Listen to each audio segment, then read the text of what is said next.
स्वतःवर विश्वास ठेवा. लेखक डॉक्टर जोसेफ मर्फी. आता ऐका संपूर्ण पुस्तक फक्त मराठी ऑडिबल या यूट्यूब चॅनलवर. भाग 2. प्रकरण 2. अंतर्मनाचा व्यावहारिक उपयोग. बायबल प्रकाशित होण्याच्या कितीतरी अगोदरपासून प्राचीन ज्ञान सांगतं की मनुष्य जशी कल्पना करतो आणि जशी भावना ठेवतो तसाच तो बनतो. काळाच्या ओघात ही प्राचीन शिकवण हरपली. प्राचीनतेमध्ये ती लोप पावली. बायबल म्हणतं, मनुष्य अंतःकरणातून जसा विचार करतो तसाच तो असतो. एक दंतकथा आहे की हजारो वर्षांपूर्वी एका ऋषीच्या नेतृत्वाखाली सर्व चीनी ऋषी एकत्र जमले आणि आपल्या भूमीला लुटणाऱ्या पाशवी हल्लेखोरांच्या मोठमोठ्या हल्ल्यांची चर्चा करायला लागली. त्यांच्यासमोर प्रश्न होता, या हल्लेखोरांपासून आपलं प्राचीन ज्ञान कसं वाचवायचं? अनेक सूचना मांडल्या गेल्या. काहींना वाटलं की प्राचीन कागदपत्र आणि संकेतचिन्ह हिमालय पर्वतात पुरून टाकावी. काहींनी सल्ला दिला की हे ज्ञान तिबेटच्या मठांमध्ये ठेवावं. आणखी काही जणांनी निदर्शनास आणून दिलं की आपल्या ईश्वराचं ज्ञान जपण्यासाठी पवित्र भारतीय मंदिरं हीच आदर्श ठिकाणं आहेत. प्रमुख ऋषी संपूर्ण चर्चेदरम्यान गप्प राहिले होते. किंबहुना बोलणी चालू असतानाच ती झोपी गेली आणि मोठ्यानं घोरायलाही लागली. त्यामुळे इतर ऋषी दुखावले गेले. थोड्या वेळानं प्रमुख ऋषी जागे झाले आणि त्यांना म्हणाले, ताओनं म्हणजेच ईश्वरानं मला उत्तर दिलं आहे. ते असं आहे, दैवी कल्पनाशक्तीची देणगी लाभलेल्या चीनमधल्या महान चित्रकारांना बोलवू आणि आपला हेतू त्यांना सांगू. सत्याच्या रहस्यांशी आपण त्यांचा परिचय करून देऊ. मग ते लोक ही महान सत्य चित्ररूपात मांडतील आणि अशा प्रकारे ही सत्य चिरंतन काळासाठी आणि अगणित भावी पिढींसाठी जतन केलेली राहतील. या महान ईश्वरी सत्याचं, शक्तीचं आणि गुणविशेषांचं चित्रमालिकेतलं रूपांतर पूर्ण होईल तेव्हा आपण जगाला सांगू की एक नवा खेळ उदयाला आलाय. मग साऱ्या जगभराचे लोक तो शक्य अशक्यतेचा खेळ म्हणून खेळतील आणि त्यांना हे कळणार पण नाही की या साध्याशा साधनांतून ते सर्व पिढ्यांच्या शिकवणींचं जतन करतायत. आपल्या खेळायच्या पत्त्यांचा उगम हा असाच झाला.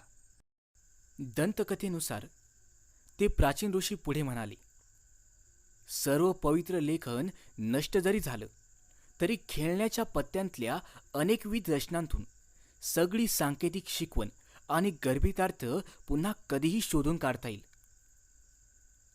कल्पनाशक्ती सर्व कल्पनांना रूप आणि आकार देते. कल्पनेच्या दैवी कलेद्वारे या कलाकारांनी सर्व संकल्पनांना चित्ररूप दिलं. कल्पनारंजनाच्या क्रियेतून आपल्या आत खोलवर दडलेल्या गोष्टींना मूर्तरूप मिळतं.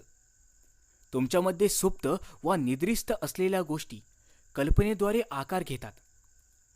अगोदर लक्षात न आलेल्या गोष्टींचा विचार मग आपण करायला लागतो. काही सोपी उदाहरणं घेऊया. तुमचं लग्न ठरल्यावर तुमच्या मनात स्पष्ट वास्तविक चित्र उमटली होती. कल्पनेत तुम्ही पुजारी पाहिले. ते मंत्रोच्चारण करत असल्याचं ऐकलं. तुम्ही फुलं पाहिली आणि मंडपही पाहिला. तुम्ही संगीत ऐकलं. तुमच्या बोटात अंगठी कल्पिली. कल्पनेत मधुचंद्रासाठी एखादं हिल स्टेशन पाहिलं किंवा युरोपलाही जाऊन पोहोचलात. हे सारं तुमच्या कल्पनेत घडलं. तसंच पदवी मिळवण्यापूर्वी तुमच्या मनात एक सुंदर रमणीय नाट्य घडत होतं. पदवीसंबंधी साऱ्या कल्पना अवगुंठित झाल्या होत्या. महाविद्यालयाचे प्राध्यापक किंवा अध्यक्ष तुम्हाला पदवी प्रमाणपत्र प्रदान करत असल्याची कल्पना तुम्ही केली. सर्व विद्यार्थी पदवीदान समारंभाच्या पोशाखात असल्याचं तुम्ही पाहिलं. तुमचे आईवडील किंवा तुमची प्रिय व्यक्ती तुमचं अभिनंदन करत असल्याचं तुम्ही ऐकलं.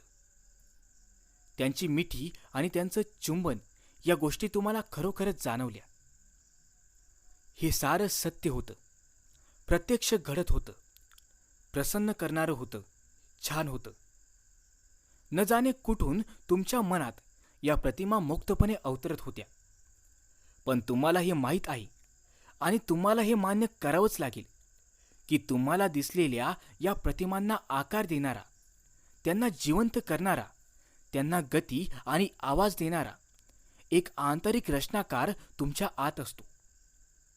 या प्रतिमा तुम्हाला म्हणतात, केवळ तुझ्यासाठी आमचं अस्तित्व. एक युवक सैन्यातून बाहेर पडताना मला म्हणाला, मला माझी आई स्पष्ट दिसते. ती माझं स्वागत कसं करेल याची कल्पना मी करू शकतो. मला जुनं घर दिसतं. वडील पाईप ओढत बसले आहेत. माझी बहीण कुत्र्यांना भरवते. त्या घराच्या साऱ्या खानाखुणा मला दिसतात. एवढंच नाही तर मला त्यांचे आवाजही ऐकू येतात. इतकी स्पष्ट चित्र कुठून येतात? किट्स म्हणतं की मनुष्यामध्ये पूर्वजांकडून आलेलं ज्ञान उपजत असतं. इच्छा असल्यास आपण त्या प्राचीन स्वर्गीय मदिरेचं पान करू शकतो. तुमच्यातला आत्मा किंवा परमात्मा हा कल्पनाशक्तीचा मूलाधार आहे. लंडनमधल्या एका परीक्षेत मला एका महत्त्वाच्या प्रश्नाचं उत्तर येत नव्हतं. मी स्तब्ध आणि शांत होऊन चिंतन करत स्वतःशी म्हणू लागलो, ईश्वर मला उत्तर सांगेल. मधल्या वेळात मी बाकी सोप्या प्रश्नांची उत्तरं लिहित गेलो. आपल्याला माहीत आहे की आपलं बाह्यमन शांत झाल्यावर अलौकिक ज्ञान समोर येतं. थोड्याच वेळात त्या उत्तराचं चित्र माझ्या मनात स्पष्टपणे उमटलं. ते संपूर्ण उत्तर एखाद्या पुस्तकाच्या पानाप्रमाणे माझ्या मनात शब्दरूपात चितारलं गेलं. माझ्या बाह्यमनापेक्षा किंवा बुद्धिमत्तेपेक्षा अधिक सामर्थ्यशील असलेलं ज्ञान माझ्या वाटे व्यक्त झालं. 14 वर्षांचा एक अत्यंत धार्मिक असा शाळकरी मुलगा माझ्याकडे आला. तो म्हणाला की कसलीही समस्या आल्यावर तो कल्पना करत असे की येशू त्याच्याशी बोलत आहे, समस्येवर तोडगा सुचवत आहे आणि पुढे काय करायचं ते सांगत आहे. त्याची आई फार आजारी होती आणि हा मुलगा फार कल्पक होता. एका जोरग्रस्त स्त्रीला येशूनं कसं बरं केलं त्याची गोष्ट त्याने वाचलेली होती. मग माझा हा छोटा मित्र म्हणाला, काल रात्री मी अशी कल्पना केली की येशू मला म्हणत आहे, जा, तुझी आई आता बरी झाली आहे. मनातलं हे नाट्य त्यानं इतकं वास्तव, इतकं सुस्पष्ट आणि बलशाली रंगवलं की विश्वासामुळं आणि श्रद्धेमुळं या काल्पनिक संवादाला तो सत्य मानू लागला. आशेच्या आणि वैद्यकीय उपायांच्याही पल्याड गेलेली त्याची आई मग पूर्णपणे बरी झाली. तुम्ही मनाच्या नियमांचे अभ्यासक असल्यामुळे इथं काय झालं असावं हे तुम्हाला समजू शकेल. आपल्या मनप्रतिमेसोबत एकरूप होण्याची पराकाष्ठा त्यानं केली आणि त्याच्या श्रद्धेमुळं वा विश्वासामुळं ते खरोखर घडून आलं. सर्वत्र एकच मन आणि सर्वांवर उपचार करणारं एकमेव अस्तित्व असतं. जेव्हा त्या मुलानं आपल्या आईविषयी मनातली धारणा बदलली आणि तिच्या उत्तम आरोग्याची अनुभूती घेतली, तेव्हा उत्तम आरोग्याची कल्पना तिच्याही मनात त्याच वेळी पुनरुज्जीवित झाली. त्या मुलाला आत्मिक उपचारांची किंवा कल्पनाशक्तीच्या सामर्थ्याची काहीही माहिती नव्हती. त्यानं अजाणतेपणी हा नियम वापरला आणि येशू त्याच्याशी खरोखर बोलत आहे या कल्पनेवर त्यानं मनस्वी विश्वास ठेवला. मग त्याच्या विश्वासाप्रमाणे ते घडून आलं. एखाद्या गोष्टीवर विश्वास ठेवणं म्हणजे तिला सत्य म्हणून स्वीकारणं होय. म्हणूनच 16व्या शतकात पॅरासेल्सस म्हणाला होता, तुम्ही ज्यावर मनापासून विश्वास ठेवता ती गोष्ट प्रत्यक्षात असो वा नसो, परिणाम एकच होतो. आत्मिक तत्व एकच, आजारावर उपचार करणारं तत्व एकच आणि आजारातून बरं होण्याची प्रक्रियाही एकच. तिला श्रद्धा म्हणतात. तुमच्या श्रद्धेनुसार सारं काही घडून येतं. आजारातून बरं होण्यासाठी अनेक प्रक्रिया, पद्धती आणि तंत्र उपलब्ध आहेत. त्या सर्व परिणामकारक ठरतात. यामुळे नव्हे की ती विशिष्ट पद्धत वा तंत्र बरोबर असतं, पण यामुळे की त्या विशिष्ट प्रक्रियेवर आपला विश्वास असतो. ही सारी उपचार तंत्र एकाच ठिकाणी उगम पावतात आणि तो उगम म्हणजे ईश्वर. त्याच्या उपचाराचं असीम अस्तित्व सर्व गोष्टींमध्ये सामावलेलं आहे आणि सर्वव्यापी आहे. वैद्यूचे मंत्रोच्चार सुद्धा परिणामकारक ठरतात. त्याच प्रकारे हवाईतल्या काहुनाचे मंत्र असोत, नव्या विचाराच्या आणि ख्रिश्चन विज्ञानाच्या विविध शाखा असोत, ज्ञानसी वैद्यकीय विचारधारा असो की अस्थिचिकित्सा वगैरे असो, ही सारी तंत्र परिणामकारक असल्याचं आढळतं. या सर्व विचारधारा जाणीवेची पातळी गाठून त्यांचं सत्कार्य करतात. मनुष्याचा त्रास, त्याच्या वेदना आणि त्याचं दुःख दूर करणारी कुठलीही पद्धत वा प्रक्रिया चांगलीच असते. अनेक प्रार्थना स्थळं हस्तस्पर्शाची पद्धत वापरतात. बाकी स्थळं पूजापाठ करण्यावर आणि पवित्र समाधीची यात्रा करण्यावर विश्वास ठेवतात. आपापल्या मानसिक स्वीकृतीनुसार किंवा धारणेनुसार प्रत्येकाला त्या त्या क्रियांचा लाभ होतो. तुम्ही ईश्वरासोबत एकटे उभे राहायला तयार होता, म्हणजे जेव्हा बाह्य गोष्टींना सामर्थ्य प्रदान करण्याचं थांबवता, बाह्य घटनांना शक्ती देणं थांबवता, म्हणजे जेव्हा मूळ कारण आणि परिणाम यांच्यात गल्लत करणं थांबवता. तुमच्या आतली आत्मिक शक्ती हेच एकमेव अस्तित्व आणि सर्वांचा मूलाधार असल्याचं जाणून तिला संपूर्ण मदत देऊ करता, तेव्हा तुम्हाला बाहेरच्या कसल्याही कुबड्यांची गरज लागत नाही. तुमचं शरीर घडवणारी सजीव बुद्धिमत्ता, चैतन्य तुमच्या श्रद्धेला आणि धारणेला प्रतिसाद देते आणि त्यातून तुम्हाला तात्काळ आत्मिक इलाज मिळतो. केवळ प्रार्थनेद्वारे आपले दात उगवू शकतात अशी तुमची ठाम श्रद्धा नसेल तर अर्थातच तुम्हाला दंतवैद्याची मदत घ्यावी लागेल. असा दंतवैद्य मिळवण्यासाठी आणि त्यानं दाताची सुयोग्य ईश्वरदत्त अशी मांडणी करावी यासाठी प्रार्थना करावी लागेल.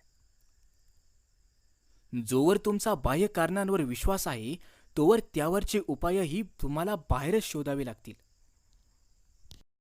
कल्पनाशक्तीचं सामर्थ्य अधिक चांगल्या प्रकारे समजावून सांगण्यासाठी मी तुम्हाला माझ्या एका जवळच्या नातेवाईकाची गोष्ट सांगतो. त्यांना क्षयरोग झाला होता.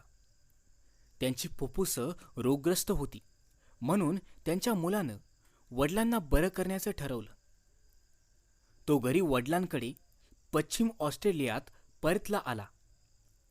त्यानं वडिलांना सांगितलं की त्याला एक भिक्षू भेटला होता आणि त्या भिक्षूकडून त्यानं येशूच्या खरोखरच्या क्रूसचा एक तुकडा $500 विकत घेतला होता. या तरुणानं खरं तर रस्त्यावरून एक लाकडाचा तुकडा उचलला होता आणि तो खरा वाटावा यासाठी एका सोनाराकडून त्याला अंगठीत जडवून घेतलं होतं. या अंगठीच्या किंवा क्रूसच्या नुसत्या स्पर्शानं कित्येक लोक व्याधीमुक्त झाले होते असं त्यानं वडिलांना सांगितलं.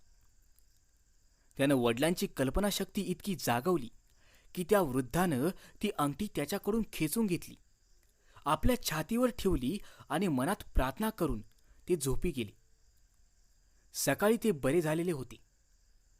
सर्व वैद्यकीय चाचण्या हेच दर्शवत होत्या. तुम्ही अर्थातच हे जाणता की रस्त्यावर पडलेल्या त्या लाकडाच्या तुकड्यानं त्यांना बरं केलं नाही. उच्च पातळीपर्यंत जागृत झालेल्या त्यांच्या कल्पनाशक्तीचा आणि पूर्णपणे बरं होण्याच्या विश्वासपूर्ण अपेक्षेचा तो परिणाम होता. कल्पनाशक्तीला श्रद्धेची किंवा अलौकिक जाणीवेची जोड मिळाली होती. दोहोंच्या संयोगानं इलाज झाला. वडिलांना त्यांच्या मुलाची ही युक्ती कधीच समजली नाही. समजली असली तर कदाचित ते पुन्हा आजारी पडले असते. ते पूर्णपणे बरे झाले आणि 15 वर्षानंतर वयाच्या 89व्या वर्षी वारले. इथं लॉस एंजेलिसमधल्या एका उद्योजकांना मी ओळखतो. ते त्यांच्या क्षेत्रात शिखरावर पोचलेले आहेत. त्यांनी मला सांगितलं की गेल्या 30 वर्षांत सर्व महत्त्वाचे निर्णय त्यांनी संत पॉलशी काल्पनिक चर्चा करून घेतलेले आहेत. मी त्यांना विस्तारानं सांगण्याचं विनवलं. मग ते म्हणाले, उद्योग जगतातले फार थोडे लोक हे जाणतात की बायबलच्या लेखकांकडून किंवा मान साधूंकडून सल्ला घेत असल्याचं नाट्य कल्पनेत उभं केल्यास त्यांना किती मोलाचं मार्गदर्शन आणि सल्ले मिळू शकतात. या यशस्वी उद्योजकानं जे सांगितलं ते त्यांच्या शब्दात मांडण्याचा प्रयत्न मी करतो. अनेक वेळा माझ्या निर्णयांवर कंपनीची भरभराट आणि दिवाळखोरी अवलंबून असे. त्यामुळे माझी मनस्थिती द्विधा होत असे, दोलायमान होत असे. मला उच्च रक्तदाबाची व्याधी चढली आणि हृदयविकारही चढला. एके दिवशी मला कल्पना सुचली, आपण येशूला किंवा पॉलला का बरं विचारू नये?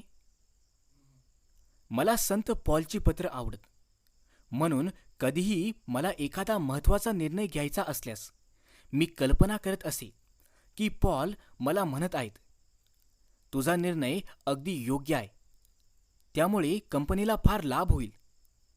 माझ्या पुत्रा, तुला माझा आशीर्वाद आहे.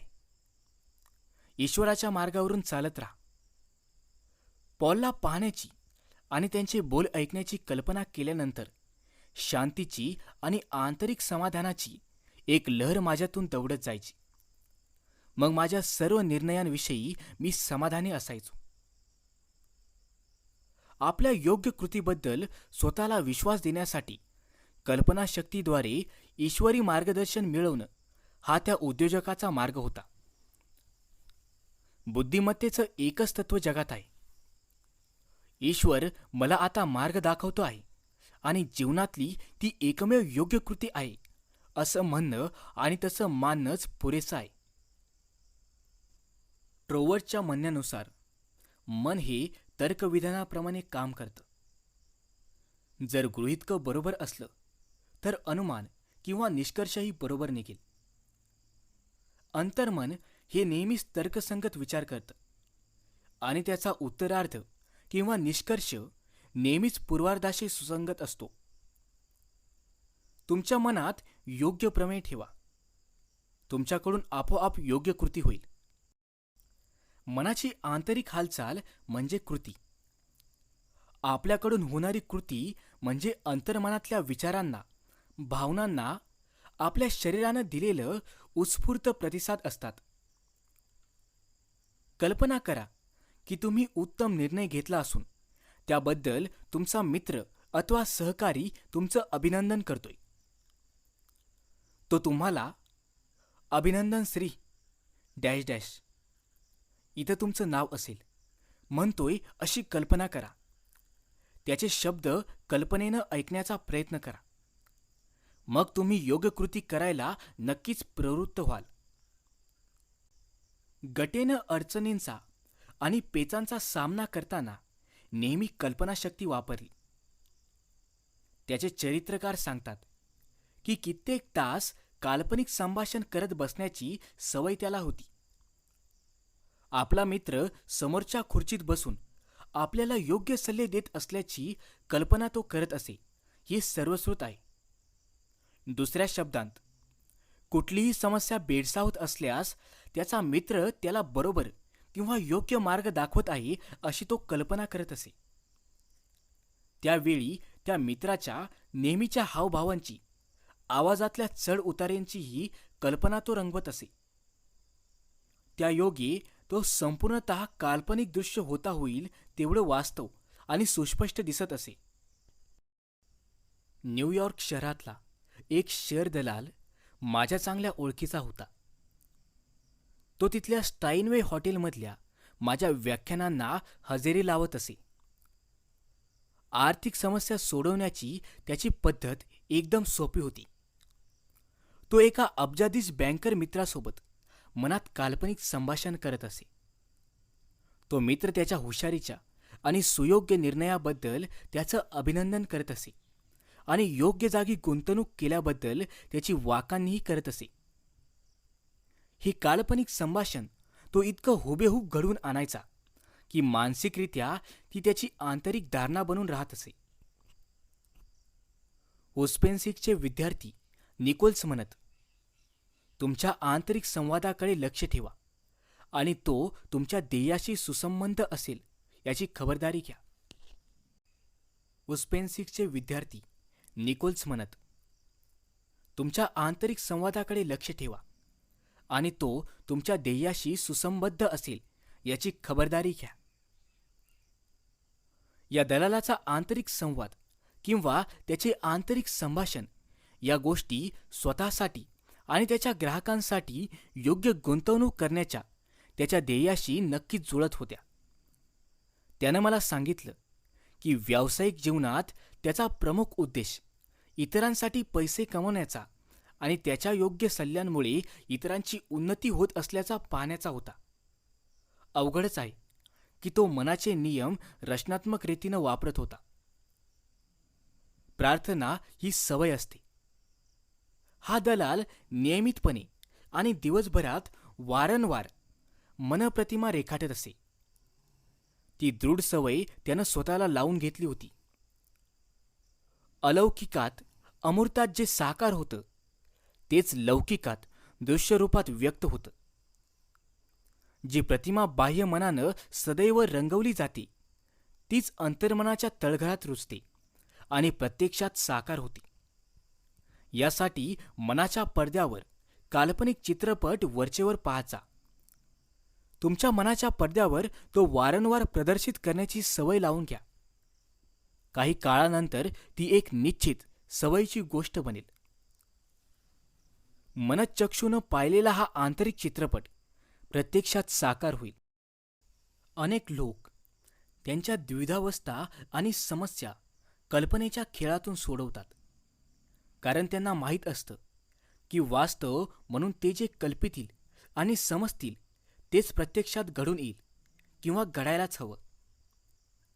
एक युवती एका गुंतवणुकीच्या खटल्यात अडकलेली होती. तो खटला 5 वर्षे चालला. तो पुन्हा पुन्हा प्रलंबित होत होता. निकाल काही दृष्टिक्षेपात येत नव्हता. माझ्या सल्ल्यानुसार तिनं अशी कल्पना करायला सुरुवात केली की खटल्याचा निकाल लागून त्या संबंधानं तिचा वकील तिच्याशी उत्साहात चर्चा करतोय. ती जणू त्याला प्रश्न विचारत असून तो उत्तर देत आहे. मग मानसिक उपचारांच्या फ्रेंच विचारधारणेनुसार तिनं ही संपूर्ण प्रक्रिया सोपी करून एका वाक्याची बनवली. मग तिनं कल्पनेतल्या वकिलाला ते वाक्य पुन्हा पुन्हा म्हणायला लावलं. ते वाक्य असं होतं, एकदम योग्य असा सद्भावाचा तोडगा निघाला आहे. हा खटला न्यायालयाच्या बाहेरच परस्पर सहमतीनं निकालात निघाला आहे. उसंतीचा एकही क्षण मिळेल तेव्हा ती या मानसिक चित्राकडे पाहत बसायची. कपभर कॉफीसाठी रेस्टॉरंटमध्ये थांबली असताना या चित्रपटातील हावभाव, आवाज आणि ध्वनी यंत्रणा यांसह ती मनात हा काल्पनिक चित्रपट चालवत असे. वकिलाच्या बोलण्याचा आवाज, त्याचं स्मित आणि त्याची वर्तणूक हे सारं तिला सहज कल्पिता येत असे. हा मानसिक चित्रपट तिनं इतक्या वेळा चालवला की तिच्यासाठी ती एक सवयीची गोष्ट बनली, एक नियमित चाकोरी. ती गोष्ट तिच्या मनात लिहिलेली होती, किंवा बायबल म्हणतं त्याप्रमाणे ते तिच्या हृदयात लिहिलेलं होतं आणि तिच्या अंतरंगात कोरलेलं होतं. तिचा निष्कर्ष होता, ही ईश्वरी कृती आहे. त्या अर्थी सर्वत्र सद्भावना आणि शांती आहे. सद्भावना ही ईश्वरी गोष्ट आहे आणि कायदेशीर लढाईत तुम्हाला सद्भावनाच्या तोडग्याचीच गरज असते. कल्पनाशक्तीच्या विज्ञानात सर्वप्रथम कल्पनेला शिस्त लावावी लागते. ती स्वैर होऊन चालत नाही. विज्ञानात शुद्धता अपेक्षित असते. एखादं शुद्ध रसायन हवं असेल तर तुम्हाला त्यातून इतर पदार्थ आणि घटक काढून टाकावे लागतील. दुसऱ्या शब्दांत, तुम्हाला त्यातलं हीन काढून टाकावं लागेल. कल्पनेच्या विज्ञानात भय, चिंता, विघातक आंतरिक संवाद, स्वधिक्कार आणि इतर नकारात्मक बाबी यांच्याशी असणारी मानसिक एकरूपता अशी सर्व मानसिक अशुद्धी काढून टाकाव्या लागतात. तुमच्या आदर्शावर तुमचं सारं लक्ष केंद्रित असायला हवं आणि जीवनातल्या तुमच्या उद्देशापासून वा ध्येयापासून ढळण्यास तुम्ही साफ नकार दिला पाहिजे. आदर्शावर प्रेम करून आणि त्याच्याशी निष्ठावंत राहून तुम्ही जसं त्याच्या सत्यतेत मनानं गुंतत जाल तशी तशी तुमची इच्छा वास्तवात उतरत असल्याचं तुम्हाला दिसेल. जोशुआच्या पुस्तकात म्हटलेलं आहे, तुम्ही कुणाची चाकरी करणार आहात ते आज निवडा. तुमची निवड ही असू द्या की मी फक्त सुंदर आणि मंगल गोष्टींची कल्पना करणार आहे. कल्पनेच्या ईश्वरदत्त शक्तीचा क्रूर दुरुपयोग करणाऱ्या अनेकांना मी ओळखतो. त्यांच्याशी मी प्रत्यक्ष बोललो सुद्धा आहे. उदाहरणार्थ, एखादी आई अशी कल्पना करते की तिच्या मुलासोबत काहीतरी दुर्घटना घडलेली आहे कारण त्याला घरी यायला विलंब झाला आहे. ती कल्पना करते की मुलाचा अपघात झाला असेल, तो हॉस्पिटलमध्ये असेल वगैरे. सारे व्यवहार भरभराटीनं चालू असतानाही एखादा व्यावसायिक केवळ नकारात्मक गोष्टींचाच विचार करत राहतो. हे कल्पनेच्या विनाशकारी वापराचं आणखी एक उदाहरण. तो कार्यालयातून घरी परत येतो तेव्हा मनात अपयशाचा चित्रपट पाहतो. सारी फडताळं रिकामी आहेत. लवकरच दिवाळखोरी होणार आहे. बँकेतलं खातं रिकामं आहे. धंदा बुडाला आहे अशा कल्पना तो करतो. खरं तर सर्व काळ त्याचा धंदा फोपावतो आहे. त्याच्या मनातल्या या नकारात्मक प्रतिमेला वास्तविक काडीचाही आधार नाही. ते एक धादांत असत्य आहे. दुसऱ्या शब्दात, त्याला ज्या गोष्टींची भीती वाटते त्या केवळ त्याच्या रोगट कल्पनेत अस्तित्वात आहे. जर त्यानं या कल्पनेला भयाचं खतपाणी घातलं नाही तर हे अपयश त्याच्या वाट्याला कधीही येणार नाही. पण तो सदोदित हीच मानसिक प्रतिमा पाहत राहिला तर अर्थातच तो अपयश खरंच दाखवून जाईल. यश आणि अपयश अशी दोन्ही पर्याय समोर असताना त्यानं अपयश निवडलं असंच म्हणावं लागेल. काही लोक कायमस्वरूपी चिंताग्रस्त असतात. काही चांगलं वा सुंदर त्यांच्या डोक्यात येतच नाही. काहीतरी वाईट वा विध्वंसक होणार आहे हे जणू त्यांना नेहमी माहीत असतं. काहीतरी चांगलं का घडावं किंवा घडेल याचं एकही कारण त्यांच्याकडे नसतं. तथापि काहीतरी भयानक आणि वाईट का घडेल याची कित्येक कारणं ते देऊ शकतात. असं का होतं? कारण सरळ आहे. नकारात्मकता ही या लोकांची सवय असते. म्हणजे त्यांचे बहुसंख्य विचार नकारात्मक, गोंधळलेली, विनाशकारी आणि रोगट स्वरूपाचे असतात. नकारात्मक विचारांची सवय जसजशी अंगवळणी पडत जाते तसतसे ते त्यांच्या अंतर्मनाला नकारात्मक बनवत राहतात. त्यांच्या कल्पनेवर त्यांचा प्रमुख मनोवस्थेचा आणि भावनांचा पगडा असतो. म्हणून ते केवळ वाईटच चिंतू शकतात, अगदी त्यांच्या प्रिय व्यक्तींविषयी सुद्धा. उदाहरणार्थ, त्यांचा मुलगा सैन्यात असेल तर ते कल्पना करतील की त्याला सर्दी होईल, तो दारुडा बनेल, तो चारित्र्यहीन बनेल, किंवा तो लढाईवर गेलेला असेल तर ते कल्पना करतात की त्याला गोळी लागेल. अशा तऱ्हेतऱ्हेच्या विनाशकारी प्रतिमांनी त्यांचं मन भरून जातं. त्यांच्या मनावर नकारात्मक सवयींचं गारूड असतं. त्यामुळे त्यांच्या प्रार्थना फुकट जातात. आत्ताच निवड करा. विधायक आणि सद्भावनापूर्ण विचार करा. विचार करणं म्हणजे स्वतःशी बोलणं. तुमचे विचार तुमचे शब्द बनतात. शब्द मधाळ असू द्या, कानांना गोड लागतील आणि हृदयाला सुखकारी ठरतील असे. रुपेरी चित्रांतल्या सोनेरी सफरचंदासारखे तुमचे शब्द असू द्या. आजचा वर्तमान काळ पुढे चालून आपलं भविष्य बनणार आहे. तुमच्या अदृश्य शब्दांचं वा विचारांचं दृश्य रूप म्हणजेच तुमचा भविष्यकाळ. तुमचे शब्द कानांना गोड लागतात काय? आता या क्षणी तुमच्या मनात कुठला आंतरिक संवाद चालू आहे? तो संवाद कुणी ऐकू शकत नाही. तो तुमचा स्वतःचा मूक विचार असतो. कदाचित तुम्ही स्वतःशी म्हणत असाल, मी हे करू शकत नाही, हे अशक्य आहे, माझं वय उलटून गेले, यशाची शक्यता ती काय? अनेकांना जमत असेल, पण मला नाही. माझ्याकडे पैसा नाही, मला हे परवडत नाही, ते परवडत नाही. मी प्रयत्न करून पाहिला होता, काही उपयोग होत नाही. तुम्हाला दिसेलच की तुमचे शब्द मधुर नाहीत, ते कानांना गोड लागत नाहीत, ते तुमची मनोवस्था उंचावणारे नाहीत किंवा प्रेरणादायी नाहीत. उस्पेन्सकी नेहमी अंतर्भाषणाचे, सुसंवादाचे किंवा आंतरिक बोलण्याचे महत्त्व ठसवत असे.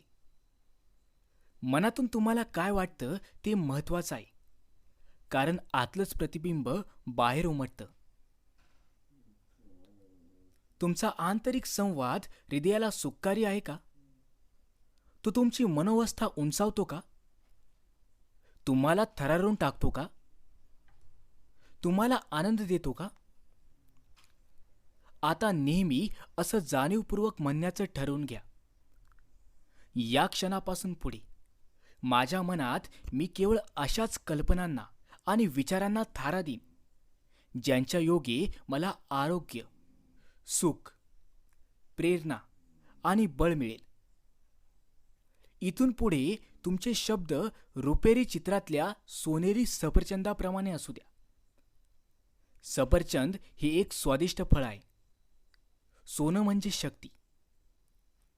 रुप्याच्या चित्राचा बायबलमधला अर्थ आहे तुमच्या आकांक्षा. तुम्हाला गोष्टी कशा हव्या आहेत त्यांचं निदर्शक तुमच्या मनातली चित्र असतात. तुमच्या इच्छापूर्तीचं जे चित्र असतं, ते चित्र एखाद्या नव्या हुद्द्याचं अथवा आरोग्याचं असू शकतं. तुमच्या शब्दांचं, मूक आंतरिक विचारांचं आणि भावनांचं तुमच्या रुपेरी चित्राशी किंवा तुमच्या आकांक्षाशी तादात्म्य असू द्या. आकांक्षा आणि भावना एका मानसिक बंधनात एकत्र येऊन आपल्या प्रार्थनेचं फळ बनतात. बायबलच्या कल्पनेचं अनुसरण करा आणि तुमचे शब्द कर्णमधुर असू द्या. तुम्ही तुमचे कान कशाला देतात? तुम्ही आता काय ऐकत आहात? तुम्ही कशाकडे लक्ष देत आहात? तुम्ही ज्या कशाकडे लक्ष पुरवाल ते तुमच्या अनुभूतीत फोपावेल, मोठं होईल आणि कित्येक पटींनी वाढेल. श्रद्धा ही श्रवणातून येते असं पॉल म्हणतात. महान ईश्वरी सत्यवचन ऐका, ईश्वराचा आवाज ऐका. ईश्वर कुठल्या भाषेत बोलतो? ती भाषा लॅटिन, फ्रेंच वा इटालियन नाही. ती वैश्विक भाषा आहे. ती प्रेम, शांती, आनंद, सुसंवाद, श्रद्धा, विश्वास तसेच सद्भावना यांची भाषा आहे. हे गुण मनोमन ग्रहण करत चाला. तुम्ही असं करत राहिलात तरच या सकारात्मक, टिकाऊ गुणांची तुमच्यात जोपासना होईल. तुम्ही प्रेमाच्या नियमानं वागू लागाल. तुम्ही हे प्रसिद्ध वचन अनेकदा ऐकलं आहे की मनुष्य हा ईश्वराच्या प्रतिमेत आणि ईश्वरासम घडवला गेलेला आहे. म्हणजे तुमचं मन हे ईश्वराचं मन आहे, कारण मन तर एकच आहे. तुमचा आत्मा हा ईश्वराचा आत्मा आहे. ईश्वर ज्या नियमांनी नव्या गोष्टी घडवतो त्याच नियमांनीही तुम्हीही नव्या गोष्टी रचता. तुमचे अनुभव, स्थिती, परिस्थिती, वातावरण आणि तसंच तुमचं शारीरिक आरोग्य, तुमची आर्थिक स्थिती आणि तुमचं सामाजिक जीवन वगैरे सारं तुमच्या मानसिक प्रतिमांतून आणि तुमच्यासारखंच घडत असतं. समान गोष्टी एकमेकांकडे आकर्षित होतात. जग हा एक आरसा आहे. विचार, भावना, धारणा आणि आंतरिक संवाद यांतून बनलेल्या तुमच्या आंतरिक जगाचं ते प्रतिबिंब असतं. जर तुम्ही अशी कल्पना करू लागलात की दुष्ट शक्ती तुमच्या विरुद्ध काम करत आहे, किंवा तुम्हाला एखादा अपशकुन झाला आहे, किंवा लोक तुमच्या विरुद्ध वागत आहेत, तर तुमच्या मनातल्या या नकारात्मक प्रतिमेला आणि भयाला तुमच्या आंतरिक मनातून सुद्धा तसाच प्रतिसाद मिळेल. म्हणून मग तुम्ही खरोखर म्हणू लागाल की सर्व काही तुमच्या विरोधी आहे, किंवा ग्रहतारे तुमच्या विरुद्ध आहेत. कदाचित तुम्ही कर्माचं फळ, पूर्वजन्मीचं संचित यावर किंवा एखाद्या राक्षसी शक्तीवर याचं खापर फोडू पाहाल. खरं तर अज्ञान हेच एकमेव पाप आहे.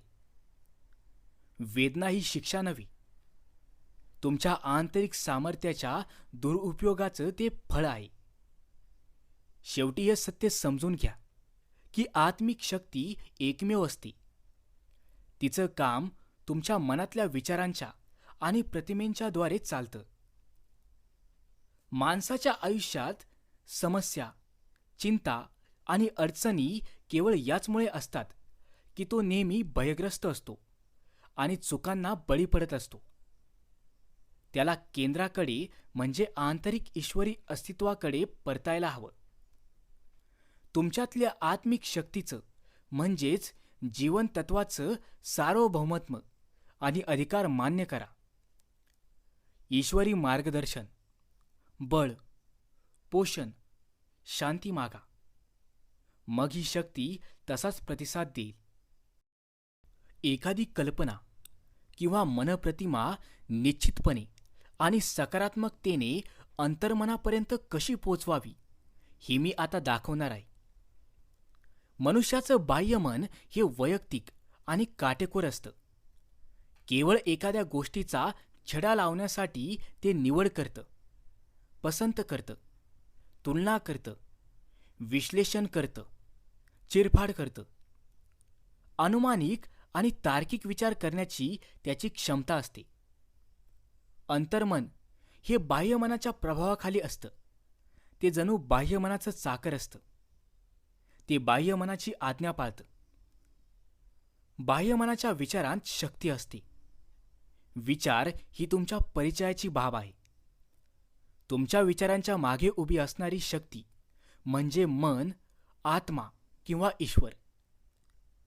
एकाग्र झालेले, एक विशिष्ट दिशा मिळालेले बाह्यमनातले विचार अंतर्मनाच्या पातळीवर पोचतात. त्यासाठी त्यांची एक विशिष्ट तीव्रता असावी लागते. मन एकाग्र केल्यावर ती तीव्रता प्राप्त होते. लक्ष केंद्रित करणं म्हणजे केंद्राकडे परतणं आणि तुमच्या आत स्मित करत पहुडलेल्या असीम शक्तीविषयी विचार करणं होय. लक्ष केंद्रित करण्यासाठी तुम्हाला मनाची चक्र थांबून एका शांत, शीतल मनोवस्थेत प्रवेश करावा लागतो. तुम्ही लक्ष केंद्रित करता तेव्हा तुमचे सारे विचार एकत्र येऊन तुमच्या आदर्शावर, ध्येयावर अथवा उद्दिष्टावर केंद्रित होतात.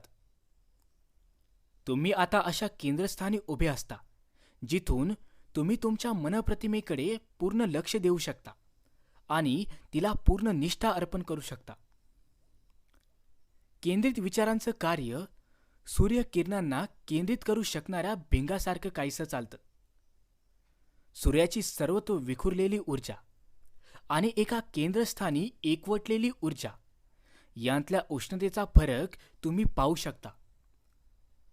भिंगातून एकवटलेली किरणं एखाद्या गोष्टीवर रोखून तुम्ही ती गोष्ट जाळून टाकू शकता.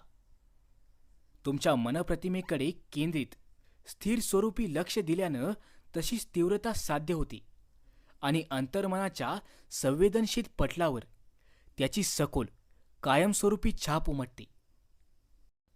अशी छाप पाडण्यासाठी तुम्हाला मनातलं हे नाट्य अनेक वेळा खेळवावं लागू शकतं. एखाद्या गोष्टीची सातत्यानं किंवा कायमस्वरूपी कल्पना करणं हेच ती गोष्ट तुमच्या मनात खोलवर रुजवण्याचं रहस्य आहे. दिवसभरात केव्हाही तुम्हाला भयानं किंवा चिंतेनं ग्रासलं तर तुम्ही तुमच्या मनातल्या त्या सुंदर चित्राकडे पाहू शकता.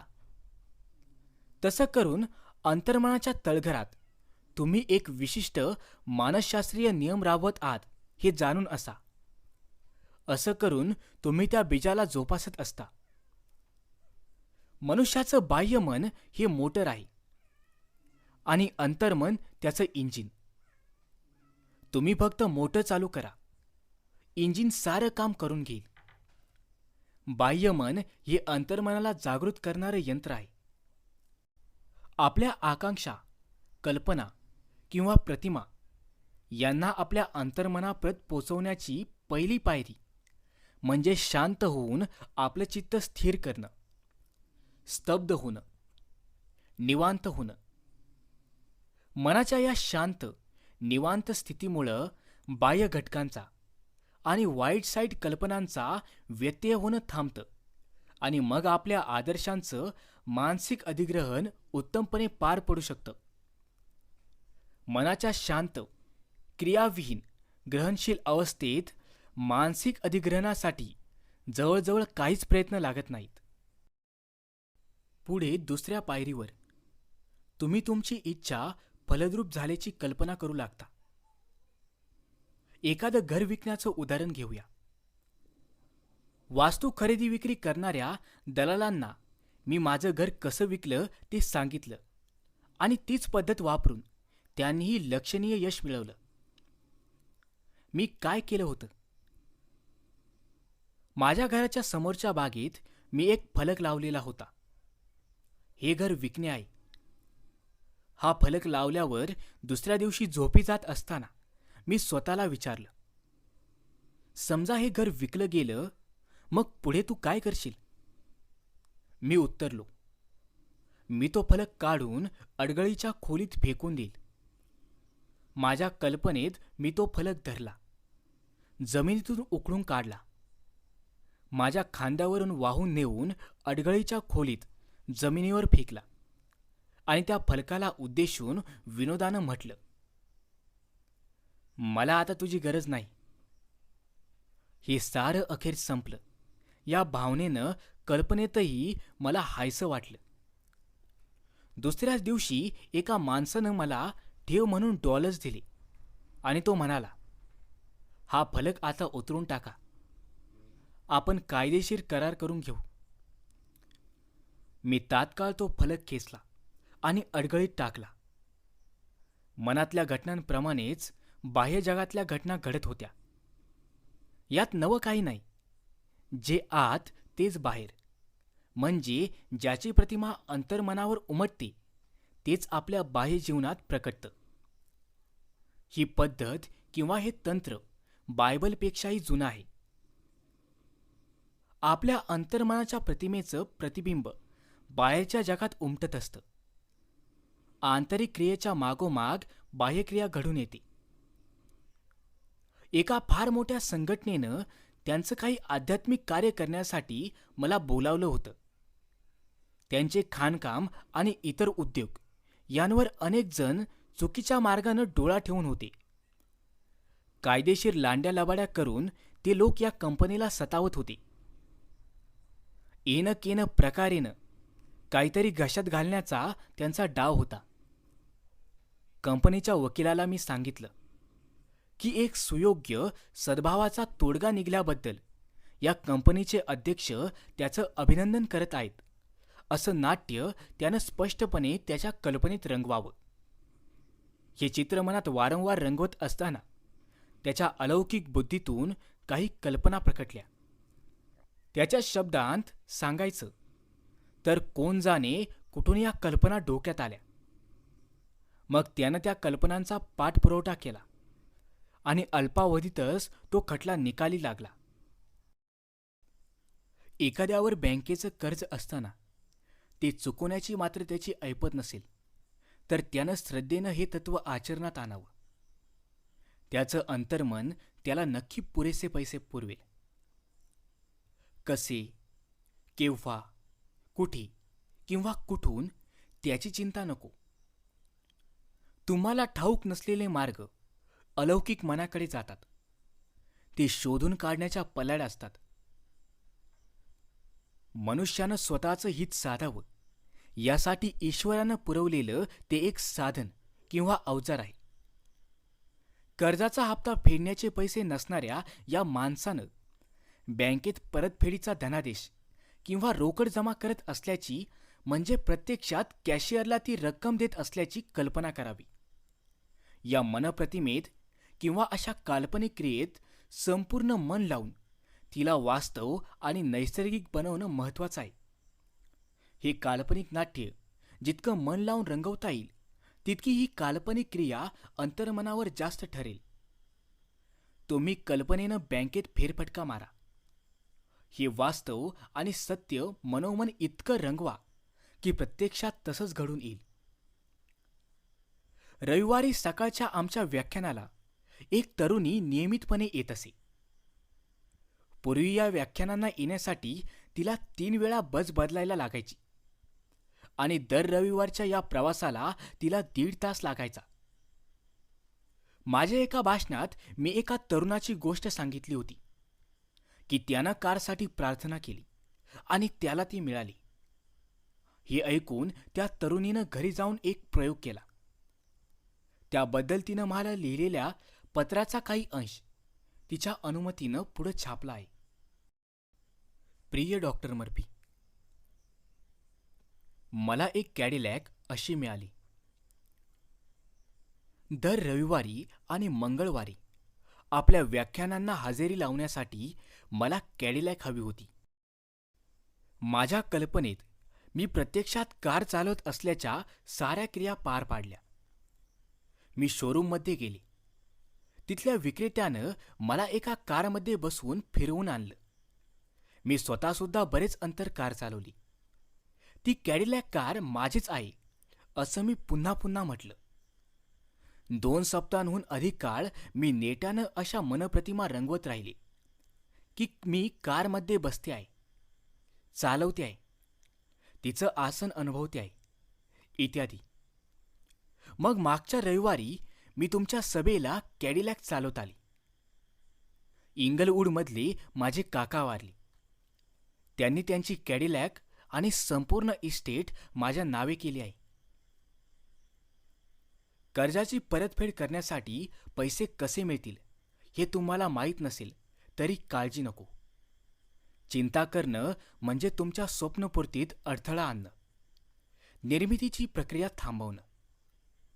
लक्षात असू द्या की तुमच्या हाकेला ओ देऊन तुम्हाला सर्व काही पुरवण्याची क्षमता असलेली एक शक्ती तुमच्या आत आहे. तुम्ही ठामपणे आणि विश्वासानं म्हणू शकता की माझं घर कर्जमुक्त आहे आणि समृद्धी ओसंडून वाहत आहे. तुमच्या प्रार्थनेला कसं फळ मिळेल याविषयी शंका उपस्थित करू नका. ज्या गोष्टी आवश्यक आहेत त्या तुम्ही अर्थातच कराल. तुमचं अंतर्मन तुमच्याकडून सारं काही करून घेत असतं याची जाणीव ठेवा, कारण तुमच्या आकांक्षा पूर्ण करण्यासाठी काय जरुरीचं आहे हे अंतर्मन जाणतं. कर्जाची संपूर्ण परतफेड झाल्याचं पत्र बँकेकडून तुम्हाला मिळाल्याची कल्पना तुम्ही करू शकता. त्या कल्पनेत आनंद घेऊ शकता. हे काल्पनिक पत्र तुमच्या मनात जागवत ठेवा, जेणेकरून तो ठाम विश्वास बनेल. तुम्ही ज्या कशाला सत्य समजून चालाल ते प्रत्यक्षात घडू शकणारी एक शक्ती तुमच्यात वास करते हे पक्क लक्षात ठेवा. नुसतं बसून राहून, दिवा स्वप्न पाहून किंवा तुम्हाला जे हवं त्याचा पोकळ विचार करून या गोष्टी तुमच्याकडे आकर्षित होणार नाही. तुम्ही एक मानसिक नियम वापरत आहात हे तुम्हाला माहीत असायला हवं. प्रत्यक्षात तुमचा असा विश्वास हवा. मनोवांछित गोष्ट वास्तवात आणण्यासाठी तुमच्यातल्या ईश्वरदत्त शक्तीवर विश्वास ठेवा. तुम्हाला काय हवं ते जाणून घ्या.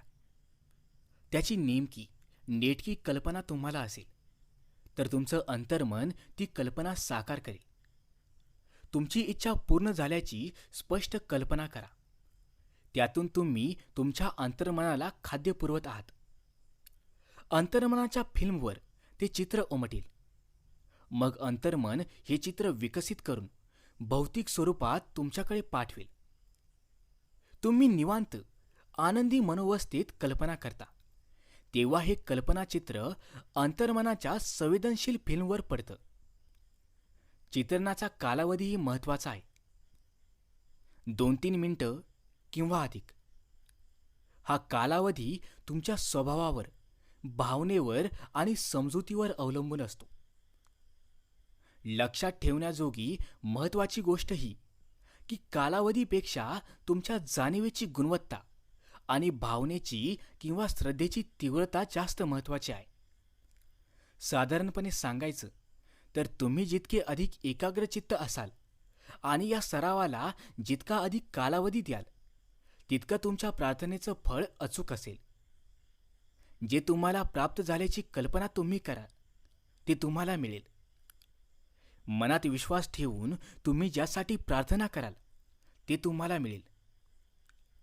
विश्वास ठेवणं म्हणजे एखाद्या गोष्टीला सत्य म्हणून स्वीकारणं किंवा ते वास्तवात असल्याप्रमाणे जगणं होय. ही मनोवस्था टिकवून ठेवलीत तर तुमची प्रार्थना फळाला आल्याचा आनंद तुम्हाला मिळेल. प्रकरण 3. यशाची कल्पना कशी करावी. ईश्वर त्याच्या कार्यात नेहमीच यशस्वी होतो. मनुष्यालाही यश मिळू शकतं कारण मनुष्यामध्ये ईश्वर असतो. सर्व ईश्वरी गुण आणि शक्ती त्याच्यामध्ये सामावलेल्या असतात. तुम्ही जिंकण्यासाठी, जीवनात विजयी होण्यासाठी, संकटावर मात करण्यासाठीच जन्माला आला आहात.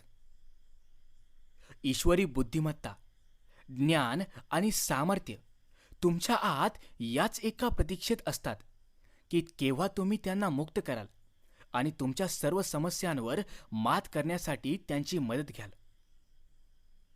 लक्षात ठेवा, यशाच्या कल्पनेतच यशाचे सर्व घटक सामावलेले असतात. मनुष्यानं यश हा शब्द श्रद्धेनं आणि विश्वासानं स्वतःशी पुन्हा पुन्हा उच्चारला तर माणसाचं अंतर्मन त्याला वास्तव म्हणून स्वीकारतं. आता यश मिळवण्याचं एक अलौकिक बंधन त्याच्यावर पडतं. आपल्याला आपली धारणा आणि आपली मतं तर व्यक्त करावीच लागतात. तुम्हाला नेमकं काय साध्य करायचं आहे हे जाणून घेणं हाच यशस्वी होण्याचा उत्तम मार्ग आहे. तुम्हाला तुमची योग्य जागा ठाऊक नसेल किंवा तुम्हाला नेमकं काय करायचं आहे हे माहीत नसेल तर तुम्ही अंतर्मनाकडून मार्गदर्शन घेऊ शकता. अंतर्मन तुम्हाला प्रतिसाद देईल आणि परिणामी तुम्हाला एखाद्या विशिष्ट क्षेत्राची ओढ किंवा आवड जाणवायला लागेल. तुमचं अंतर्मन तुमच्या विचारांना प्रतिसाद देतं. या मनाला काही वेळा अलौकिक मन असंही म्हटलं जातं. ते एका सुप्त बुद्धीला कार्यरत करतं. मग यशासाठी आवश्यक असलेल्या गोष्टी मनुष्याकडे आकर्षित करून आणण्याचं काम ती बुद्धी करते. मनुष्यानं आपल्या आवडीच्याच गोष्टी कराव्यात. तुम्ही आनंदी असाल तरच कुठल्याही कार्यात यशस्वी होऊ शकता. तुमच्यामध्ये एक रचनात्मक शक्ती आहे हे सत्य स्वीकारा. ही तुमची पक्की धारणा बनू द्या. ही असीम शक्ती तुमच्या विचारांना प्रतिसाद आणि प्रतिक्रिया देते हे तत्व जाणल्यानं, समजल्यानं आणि वापरल्यानं मनातील शंका, भीती आणि चिंता हे हळूहळू लयाला जातात. उदाहरणार्थ, कायम अपयशाचा विचार करणारा मनुष्य तसल्या विचारांनी अपयशच आकर्षित करेल. अपयशाचा विचार ही जणू अपयश मिळवण्याची विनंती आहे असं अंतर्मनाला वाटेल. कारण त्या मनुष्यानं सदैव केवळ अपयशाचं चित्र रंगवलेलं असतं. अंतर्मन व्यक्तिगत निवड करू शकत नाही. ती त्या व्यक्तीलाच करावी लागते. माझा एक व्यापारी मित्र सदैव म्हणतो, मी नेहमी बेरीज करतो, वजाबाकी कधीच नाही. अर्थ हा की यश म्हणजे बेरजेचं चिन्ह आहे. तुमच्या विकासाची, संपत्तीची, शक्तीची, ज्ञानाची, श्रद्धेची तसेच बुद्धीची बेरीज करत चला. जीवन ही एक बेरीज आहे आणि मृत्यू म्हणजे वजाआकी. उत्तम, उदात्त, सुंदर आणि ईश्वरी गोष्टींची कल्पना करून तुम्ही जीवनात भर घालता. मग तुम्हाला यश मिळतंच मिळतं. तुम्ही परिस्थितीचे किंवा वातावरणाचे गुलाम कधीच नसता. तुम्ही तर परिस्थितीचे स्वामी असता. पण सद्यस्थितीत शरण गेलात तर तुम्ही परिस्थितीचे बळी ठराल. तुमचे विचार बदलतात तशी तुमची परिस्थितीही बदलते. एका चित्रपट अभिनेत्यानं एकदा मला सांगितलं की तो फारसा शिकलेला नव्हता, पण लहानपणापासून एक यशस्वी चित्रपट अभिनेता बनण्याचं त्याचं स्वप्न होतं. तो म्हणाला, मी भलेही गवत खुरपत असेन, गायींना घरी घेऊन येत असेन किंवा त्यांचं दूध काढत असेन, पण मी सदैव एकाच कल्पनेत रममाण असायचो की माझं नाव एका मोठ्या चित्रपटगृहात मोठाल्या अक्षरांमध्ये झळकतंय. मी कित्येक वर्ष हा क्रम चालू ठेवला. अखेर घरातून पळून जाऊन मी चित्रपट क्षेत्रात छोटी मोठी कामं मिळवायला लागलो. आणि शेवटी तो दिवस खरोखर आला जेव्हा माझं नाव मोठाल्या अक्षरांमध्ये झळकत असल्याचं मी पाहिलं. मी लहानपणी जशी कल्पना करायचो ना, अगदी तसंच. मग तो पुढे म्हणाला, कल्पनाशक्तीच्या सामर्थ्यानं यश कसं मिळतं हे मी जाणतो. तुमच्यासाठी यशाचा अर्थ काय आहे? तुमच्या नातेसंबंधांमध्ये तुम्हाला निसंशयपणे यशस्वी व्हायचं असतं. तुमच्या नोकरीत किंवा व्यवसायात तुम्हाला देदीप्यमान कामगिरी करायची असते. तुम्हाला एक सुंदर घर हवं असतं आणि सुखासमाधानानं जगण्यासाठी पैसा हवा असतो. तुमच्या आतल्या वैश्विक शक्तीच्या संपर्कात राहण्यासाठी तुमच्या प्रार्थनेचं फळ मिळवायचं असतं. तुम्हाला जे करायचंय ते प्रत्यक्षात करत असल्याची, तुम्हाला जे हवंय ते वास्तवात असल्याची कल्पना करा. कल्पनाशक्तीला चालना द्या. तुम्ही यशस्वी झाल्याच्या कल्पनेत तल्लीन व्हा. जाणीवेची ही अवस्था वारंवार जगा. त्या अवस्थेची सवय जडून घ्या. मग तुम्हाला दिसेल की तुमची स्वप्न फलद्रूप होण्याकडे तुमची वाटचाल होतीये. यशाची आणि समाधानाची भावना उरात घेऊनच रोज रात्री झोपीचा. अशा प्रकारे मग एक दिवस यशाची कल्पना तुमच्या अंतर्मनात रुजेल. माझ्या ओळखीचा एक कारकून आहे. तो परवानाधारक औषध विक्रेता आहे. त्याला सप्ताहाचे $40 मिळतात. अधिक विक्रीवरचं कमिशन मिळतं. वर्षानंतर त्यानं मला सांगितलं, मला निवृत्ती वेतन मिळेल आणि मी निवृत्त होईल. मी म्हटलं, तू स्वतःचं दुकान का थाटत नाहीस? इथून निघ. तुझी स्वप्न उंचाव. मुलांसाठी स्वप्न बघ. कदाचित तुझ्या मुलाला डॉक्टर बनायचं असेल किंवा तुझ्या मुलीला संगीतकार व्हायची इच्छा असेल. तो उत्तरला की त्याच्याकडे अजिबात पैसा नव्हता. पण मग हळूहळू त्याला हे सत्य उमजायला लागलं की तो ज्याला वास्तव समजेल तेच प्रत्यक्षात येईल. तुमच्या उद्दिष्टाच्या दिशेनं पहिलं पाऊल म्हणजे कल्पनेचा मनात जन्म. दुसरं पाऊल म्हणजे त्या कल्पनेचं प्रकटीकरण. तो स्वतःचं दुकान चालत असल्याची कल्पना करायला लागला. त्यानं त्यात मनपूर्वक भाग घेणं सुरू केलं. मनोमन तो बाटल्या रचून ठेवायचा, औषधं वाटप करायचा आणि त्याच्या दुकानात कित्येक कारकून ग्राहकांना सेवा देत असल्याचीही कल्पना करायचा. बँक खात्यात भरपूर पैसे असल्याचं त्यानं कल्पनेत पाहिलं. मनोमन तो त्या काल्पनिक दुकानात काम करायला लागला. ती भूमिका तो एखाद्या कसलेल्या अभिनेत्याप्रमाणे जगायला लागला. सारं वास्तव असल्याचा अभिनय मी करेन आणि मग मी तसाच बनेन. या कारकुनानं स्वतःला पूर्णपणे या कल्पनेला वाहून घेतलं. त्याच्या कल्पनेतलं दुकान खरोखर त्याचं झाल्याप्रमाणेच तो जगायला लागला, वागायला लागला. याच्या पुढचा भाग मजेदार आहे. नोकरी सोडून तो औषधी दुकानांच्या एका मोठ्या साखळीमध्ये दाखल झाला. तिथं व्यवस्थापक बनला आणि मग जिल्हा व्यवस्थापक बनला. स्वतःचं औषधी दुकान सुरू करण्या इतपत पैसे 4 वर्षांत त्यानं कमावले. त्या दुकानाला तो स्वप्नातलं दुकान म्हणायला लागला. ते अगदी मी माझ्या कल्पनेत पाहिलेलं दुकान होतं, तो म्हणाला. तो त्याच्या क्षेत्रात यशस्वी होऊन सुखी झाला.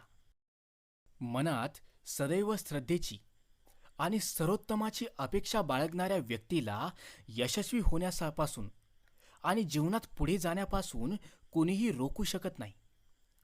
याउलट जी व्यक्ती सदा निराश, नाराज, आजारी आणि दुर्मुखलेली असते, ती केवळ अपयशच आकर्षित करत राहते. भय म्हणजे दुसरं तिसरं काही नसून ईश्वरी मदतीवरचा अविश्वास होय.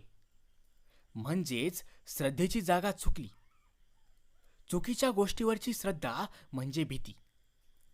अभावावरची श्रद्धा किंवा मनुष्याचं भलं करण्यात हात आकडला घेतला जात आहे या भावनेवरची श्रद्धा म्हणजे भीती.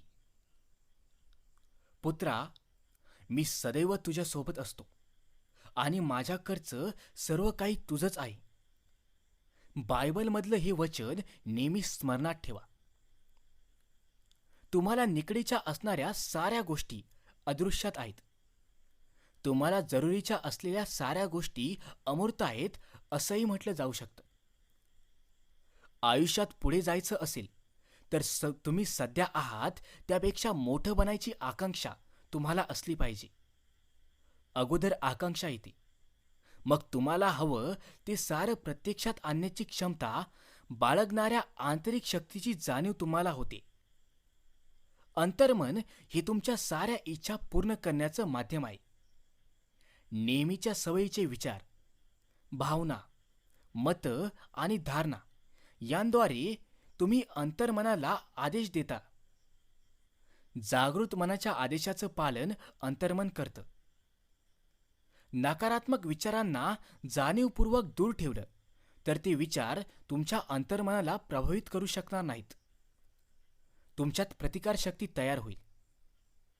उदाहरणार्थ, मी आरोग्यवान असलो असतो तर माझ्या व्यवसायात मी कितीतरी अधिक यशस्वी झालो असतो असं तुम्ही म्हणत असाल तर हे जाणून घ्या की तुमचं शरीर हे तुमच्या मनाचं प्रकटीकरण आहे. अंतर्मन शरीराला घडवतं आणि त्याची सर्व अत्यावश्यक कार्य नियंत्रित करतं. अंतर्मनातली कुठलीही कल्पना किंवा विचारधारा बदलण्याचं सामर्थ्य तुमच्या बाह्यमनाकडे आहे. हे तुम्हाला उमजलं तर तुम्ही आरोग्याची कल्पना तुमच्या अंतर्मनावर ठसवू शकता. इतर ठाम धारणा आणि प्रामाणिक विश्वास आवश्यक असतात. सकारात्मक वाक्यांचा नेमका ठसा अंतर्मनावर उमटतो. हे साध्य करण्याचा उत्तम मार्ग म्हणजे शिस्तबद्ध रीतीनं आणि वैज्ञानिक पद्धतीनं कल्पना करणं. उदाहरणार्थ, समजा तुमचा गुडघा सुजलेला असेल आणि तुम्ही लंगडत असाल तर अशी कल्पना करा की तुम्ही त्याच साऱ्या गोष्टी करत आहात ज्या तुम्ही एकदम तंदुरुस्त असताना केल्या असत्या. तुम्ही म्हणू शकता की मी बसमध्ये बसून फिरायला जाईल, मित्रांना भेटेल, घोडेस्वारी करेन, पोहायला जाईल किंवा गिर्यारोहण करेन. तुम्ही प्रथम कल्पनेत या मानसिक प्रवासाला निघा. तो जितका वास्तविक आणि साहजिक करता येईल तितका करा. असे मानसिक प्रवास सदोदित करत राहा. तुम्हाला माहीत आहे की आत्मप्रेरणा तुमचीच असते. सर्व प्रकारचे बदल अगोदर मनात किंवा जाणीवेत होतात आणि मगच भौतिक स्तरावर होतात. जसं की खुर्ची स्वतःहून हालत नाही, तुम्ही तिला सरकवता. हेच तुमच्या शरीरालाही लागू आहे. तुम्ही बरे झाल्यानंतर जे काही कराल ते तुम्ही मनात करत राहा. या आंतरिक हालचालीच्याच प्रतिमेनुसार तुमचं शरीर घडवलं जाईल. उत्तम आरोग्यासाठी एक सुंदर प्रार्थना पुढे दिली आहे. दक्षिण आफ्रिकेतल्या माझ्या परिचयाच्या एक व्याख्यात्यानं ही प्रार्थना वापरून स्वतःला बरं केलं. तो मनानं आणि शरीरानं पूर्णपणे तणावमुक्त होऊन दिवसातून अनेकदा स्वतःशी शांतपणे आणि धीमेपणानं बोलत असे. ईश्वराची अचूकता माझ्या वाटे प्रकटत आहे.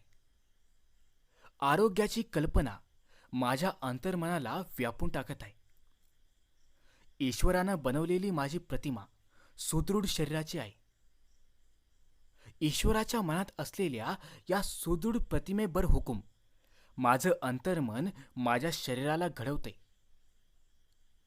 अंतर्मनाला उत्तम आरोग्याची कल्पना समजावून देण्याचा हा साधा सोपा मार्ग आहे.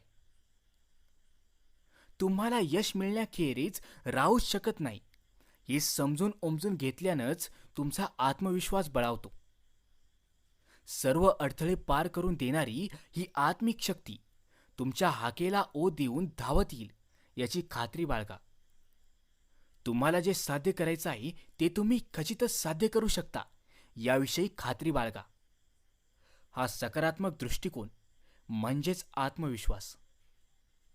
बायबलमध्ये म्हटलेलं आहे, तुमची जशी श्रद्धा असेल तसंच घडेल. ईश्वरावर श्रद्धा असणं म्हणजे सर्वव्यापी, सर्वज्ञानी, सर्व शक्तिमान, प्रेममय, प्रकाशमय, सौंदर्यमय, जीवनमय आणि संकटाच्या घडीत मदतीला धावून येणारी अशी एकमेव आत्मिक शक्ती असल्याची जाणीव असणं.